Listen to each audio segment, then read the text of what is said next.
Kaugnay po nung binanggit ninyo about illegal drugs, ano po.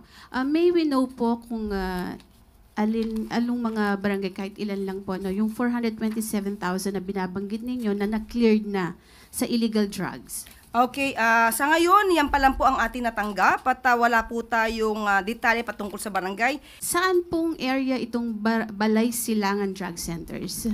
Para yung address po. O sige po, mamaya po ibibigay ko po sa inyo yung exact address. Okay. Mas pinaigting pa ng administrasyon ni Pangulong Ferdinand R. Marcos Jr. ang operasyon laban sa iligal na droga.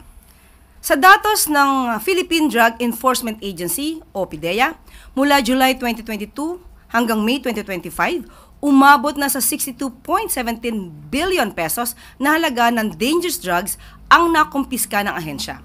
Umabot na rin sa 110,563 anti-illegal drug operations ang naisagawa ng PDEA na nagresulta sa pagkahuli ng 149,020 na mga drug personalities kabilang ang 9,506 high-value targets.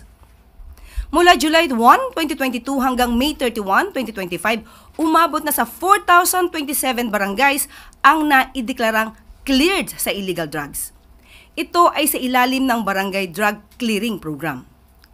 Nakapagsampa na rin ang PDEA at iba pang law enforcement agencies ng kaso laban sa 141,827 drug suspects, kung saan 53,939 sa mga kasong ito ay naresolba at ang 47,438 ang nahatulan.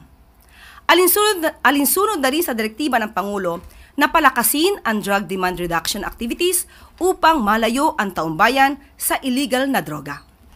Umabot na rin sa 9,713 drug offenders ang nakakompleto ng reformation process habang 2,761 naman ang nabigyan ng hanapbuhay. Umabot na rin sa 607 Balay Silangan Reformation Centers ang naipatayo sa ilalim ng Marcos administration. At maaari na po tayong tumanggap na inyong mga katanungan. Just reminding everyone of the one question, one follow-up guideline. Eden Santos, Net 25. Good morning. Hello. Good morning po, Yusek.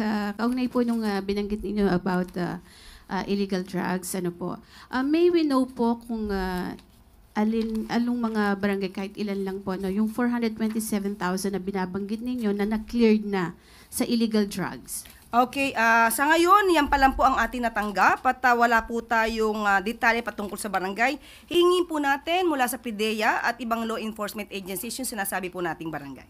Okay. Follow-up lang po. Saan pong area itong Balay Silangan Drug Centers? Para yung address po.